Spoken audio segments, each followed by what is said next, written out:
Cool. All right. Hi, I'm Tux. I'm the founder and CEO of Entropy. We're going to be starting and discussing what decentralized asset custody is.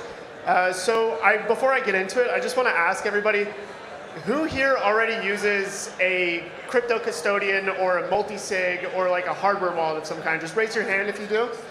Cool, cool. Anybody like coordinate with many different people to sign transactions? Maybe use Fireblocks or something for this? Keep them up. Anybody else? Okay, cool. I see some DAO participants. I see who the real DAO participants are. All right. So I'll get into it. What is an asset custodian? So generally, an asset custodian is a trusted individual or an organization. They hold assets on behalf of another individual or organization. They usually store crypto assets in cold storage mechanisms, or they leverage, advanced threshold cryptography to essentially just keep this fund safe and require coordination between a bunch of different parties. Additionally, in a lot of these existing products like Fireblocks allow users to actually engage with DeFi and wider crypto ecosystems, or through staking. But this is a bit more technical and not everybody does it. Generally though, the most important thing to take from this is that usually the users of these asset custodians are high net worth individuals / large institutions. So we're talking about hundreds of millions of dollars, if not billions of dollars custody on these things. So these protocols and platforms generally only work for people who are custodying such large amounts of money, but they get such novel security features that are extremely important for generally the entire ecosystem. So up until now, these things really haven't been attainable for most consumers. And also, these people are not exactly crypto native entities. Like DAOs cannot generally enter crypto custodians. There's no way for a DAO to say just join with Coinbase custody, for example. So introducing decentralized asset custodians, which is what Entropy is.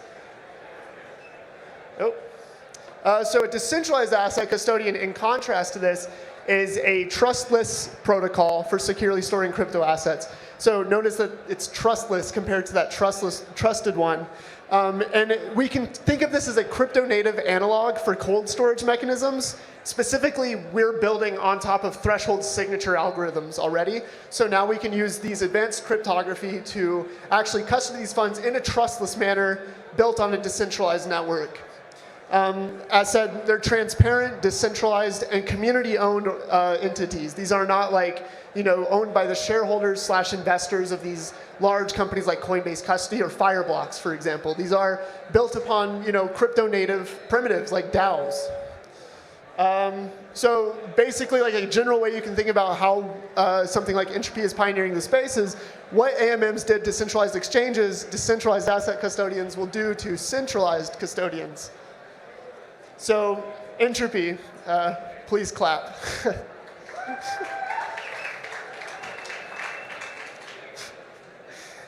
So Entropy is the first ever entirely trustless decentralized custodian protocol. A really simple way you can think of it is essentially, it's like multi-factor authentication for your private keys except decentralized. So you can like think of it as like Google Authenticator, except built on a decentralized network for your private keys. It's kind of like, it sounds cheesy to say, but it is an entirely new paradigm for blockchain interaction. It actually standardizes the secure user experience for how you interact with not just Ethereum, but for any blockchain. It's built on top of what we T of T threshold signature algorithms, which I'll get into here in a little bit later. And because of this, if the network is ever hacked, there is no risk to funds. This is why it's entirely trustless. It works, again, it works on pretty much any blockchain. The prime reason being because they all share the same cryptography, more or less. And if it doesn't share, well, we can like add in something to make it work. So basically what Entropy is going to be is a simple signing API to integrate in your wallet, your dApp, or your DAO, or whatever your product is. And I'll get more into that in a bit. So what does it do? We can do really awesome stuff like address whitelisting. As an example, spending limits. You know, you can say, hey, look, I want to spend only 3 ETH per week. And if I try to sign a transaction that exceeds that spending limit, it's not going to sign it. Time locked transactions, very similar to like a cold storage mechanism where you say, hey, I want to spend, whenever I want to sign a transaction from this wallet, it's going to take a week for that transaction to go through. So you can say, have like a super cold wallet that just sits out elsewhere that is still accessible, but it still takes a long time for it to happen. And likewise, if it were to ever get compromised, you can see that happening and stop that from happening and like revoke access to it if you need. Again, multi-factor authentication, so you could have a share, for example. If we were to integrate into MetaMask, you could see someone try to sign a transaction in MetaMask, and then you get a pop-up on your phone. So then you pull out your phone, you'll get a little pop-up, and it says exactly what you're trying to sign, able to review what the transaction is, and you can either approve or deny it. And so that's, you know, just basic decentralized MFA. More or less on this, we also want to build a way to do arbitrary programmable rules. So what we want to use is basically like WASM.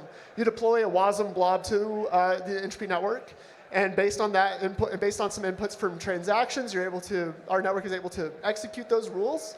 And if the rules are valid, then it signs a transaction. If it's not, it's denied. So there's a whole programmable method for everyone to actually use this. Also, DAO-controlled signing rules. And as said, works natively on pretty much any blockchain. And again, all of this is decentralized. I'm not kidding about it. It's all on a decentralized network, which is really cool. So as like a little case study, staking providers, you know? So right now we have folks like you know, Coinbase where you can delegate staking, or even like larger staking providers like Staked. Basically, what you do there is you delegate funds to them.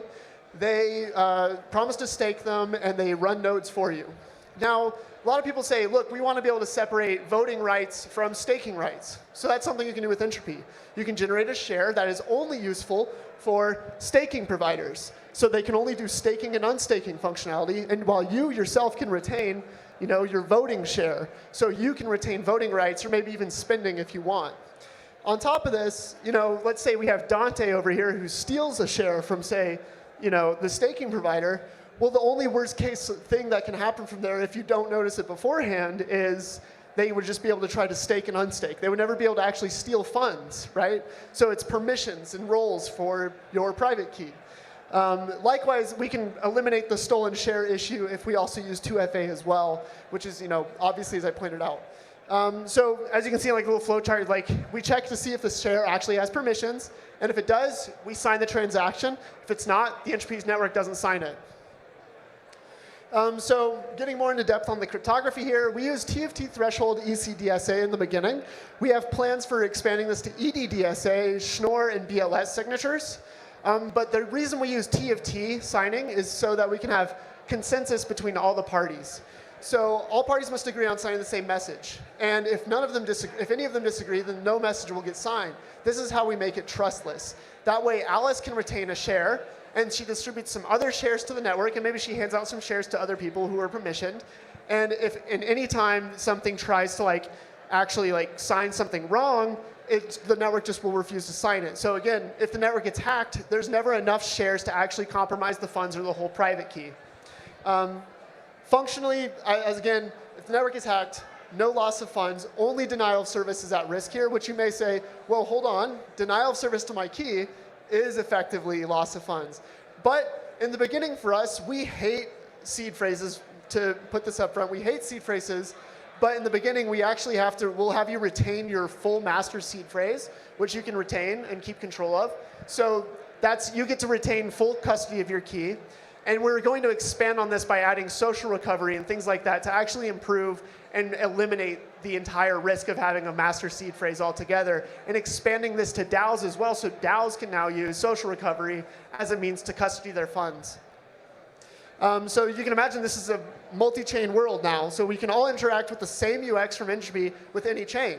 Entropy sets the bar as a standard way to interact with the multi-chain world. Again, a blockchain agnostic signing API. You can interact with most any layer 1 blockchain unless they use some exotic cryptography, but we all know that those protocols don't make it. They're all in GMI anyway. So in a multi-chain world, Entropy closes the UX gap, enabling a comfortable, secure, standard UX across any chain. So the same 2FA device you're going to use to interact with Ethereum is going to be the same one that you use to interact with Cosmos, right? So a big benefit for using Entropy for this is that traditional custodians are very slow or entirely resistant to just integrating basic functionalities like staking and like voting. And instead, Entropy just supports this natively and trustlessly.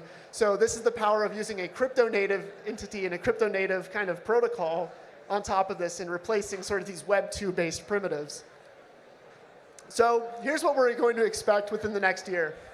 In 3 months, we're going to try to get a pink paper out. We have a pretty ambitious timeline, so we're all moving extremely fast. Just this past week, we did a team offsite. We got about a month's worth of work done in about a week. So pretty wild. We're moving extremely fast. So here's what we're trying to do. 3 months, pink paper. In 6 months, we're going to try to have an incentivized testnet out with a developer SDK so people can start integrating this and testing it and building on it. 9 months, we want to reach mainnet. And in a year, we want to have multi-factor authentication via a mobile app. And we want to really standardize that UX and be like the first team that actually sort of tries to eliminate this issue of private keys on generally any blockchain. Again, I said I hate seed phrases. And I don't think you'll hear a lot of cryptographers say this, but we're really trying to get rid of them. Later, we want to go after DAO custody and add in social recovery and a whole lot more. So here's our team. I'm the founder CEO. We have Mi Shuang as our product engineer, Luis Reyes, head of Vibes, and as well as our awesome engineering team, Jesse Abramovitz, David Fonson, and Thor Kamphefner. We also have Jarrell James, who just recently joined us as our head of growth, and Jordan Pacific as operations. So that's it for me. I'd be happy to take questions now, if anybody has any.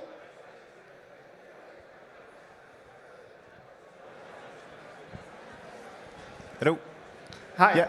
Yeah. Just curious, a lot of these features I feel like I've heard also on wallet like Argent, and I was curious, how do you differentiate yourselves from them? Well, what's the difference?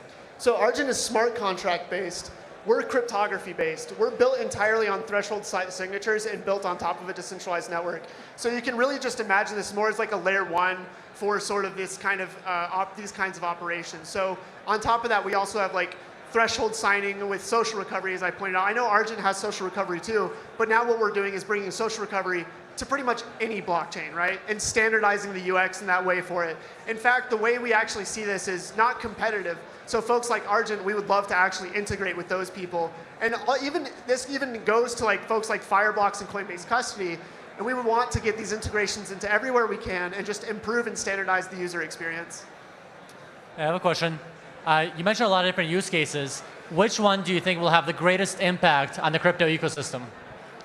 I think some of the biggest impact ones are going to be integrations into wallets. When people are able to actually leverage using Entropy, just like they would, a hardware wallet like a Trezor or a Ledger, the moment they actually start using Entropy, they're going to be able to say, wow, not only can I use this just in my standard UX and user flow, I can also interact with this blockchain and that blockchain just in the exact same way. And so when people see how easy it is to onboard a key and grant those shares, and securely access their funds that way, I think it's going to make a big difference. Going from there as well, I think the biggest thing is we're going to see DAOs able to deploy capital a lot more efficiently. So they're able to be like, coordinate and actually spend funds at a very quick rate if they need to. So this is something that we've not seen. We've seen a lot of DAOs actually try to use, treasury councils to spend funds and like do active trading and active management, but it's really complicated. So generally they try to make larger interests or they delegate funds to one person. But now it's like, well, now we can just get general councils of a bunch of different people, and they're able to actually effectively deploy that. So we want to see a lot of integrations with DAO tooling coming up too. And so that way it's things like payroll and things like that. And we're going to see more movement for more Web 2 based kind of applications. And we're going to start seeing a lot more crypto native stuff. And because Entropy is so generic and abstract, and we can actually just build so much stuff on top of it, I actually really imagine seeing just a lot of our ecosystems building just some absolutely wild shit that we've not even thought of yet. So I'm really excited about that. Hey, with Entropy, it sounds like you can delegate spending off of a single address. Is that correct? That is correct. So you can delegate spending from a single address, but not only that, you can we can take those permissions from that single address and say, hey, look, you can spend 3 ETH. Hey, you can spend 5 ETH, and this guy can spend all the ETH or something like that. So it's really great for things like funds and family offices who have trading desks, but they don't have a way to actually efficiently allocate and keep track of everything. So now they can say oh, new employee Alice joins the fund. We don't trust Alice a whole lot. Maybe we want to give her a fund limit of 100,000 USDC a month or something like that. And she can come in and do that, and we can actually keep track of that while still using the same address for Bob, who has been at the fund for 3 years and actively trades $1 million every month or something and makes 30% APY or something. Do you have a pricing model, and how do you approach liveness with T of T? Sorry, can you repeat that? Do you have a pricing model for Entropy Network, and how do you a pricing model? Yeah, is it transaction fee? Because most custodians go after AUM, but how do you guys do it? Sure. So this is kind of the fun thing about Entropy, and I think it's very critical for us, is it's exciting because we're actually intending to offer this product entirely for free. And the way we're going to get around this too is we're actually going to subsidize the network initially with the token. Moving on from that, what we're going to do is work with our community and ecosystem to actually develop a business model that we can actually develop to bring both revenue and value to both the validators and the users itself. So at the beginning, we're trying to emphasize network effect and growth on that network by just offering it for free. And then we just want to work with those people who are most interested in using Entropy and most actually innovating on top of it. We want to find a business model that works for them. So with that said, we hate the Web 2 crypto business models for crypto asset custody. They're really bad. Coinbase custody costs $20,000 to use, plus you have to pay transaction basis points, and I think even withholding basis points for however much you put in.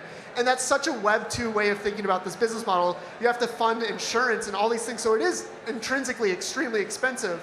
But the great thing about blockchains is that we can actually bring that cost down phenomenally, and we can actually eliminate a lot of the issues with custody in general. So for us, it's going to be about maximizing network effect and growth, and working with the same user to say hey, look, how do you want to make money on the network? How are you using this? And where can we actually fit? And because we're the standard platform that kind of goes between different, all these different blockchains, we see huge avenues of where we can drive revenue.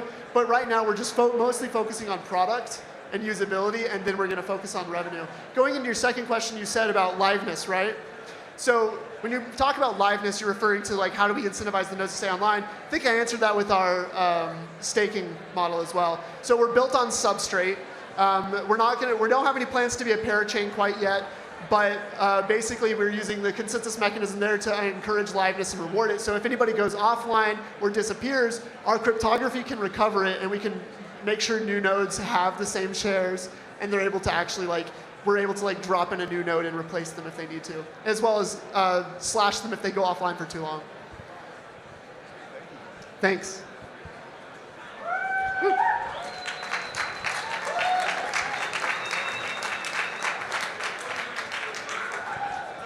Oh, I have 5 minutes? Is there any other Q&A? Why are you so hot? What can I say? I mean, that's what happens when you join Femboy Capital. I'm not going to lie, guys. Any other questions? No? Oh, is there one more? Okay. How were you able to raise some capital for the project if you still don't have a business model? Our venture partners know what we're building. When we pitch, like I'll be honest, like right when I pitch these funds, when I've pitched other angels and stuff, and I see a lot of our angels here in the audience as well, when we pitch them, they immediately understand the problem we're solving, and they understand exactly how. Yeah, exactly. You do. Everyone does. Everyone knows it. It's a huge problem, and everyone's afraid to actually go after it. But I'm not. Let's do it. Anyway, but what I would like to say there is, our venture partners are really smart. They see the issue, and they know exactly where the money can come from. So it's not a matter of like, oh, how we're going to do it. It's more of like, we get the users, we get the network effect, we work with our partners, the revenue will come. It's not a complex issue. You'll see so many different products that are already subsidizing things. But I think there's an issue of trying to like shoehorn like a business model early. And if it doesn't work, everyone is so incentivized to stay in that one business model. Even though it's not working, they think they can try and fix it. Instead, we work with the smartest people we have available, and we figure out something that just does it, and it kills it. And that's what we want to do. Cool. Thank you.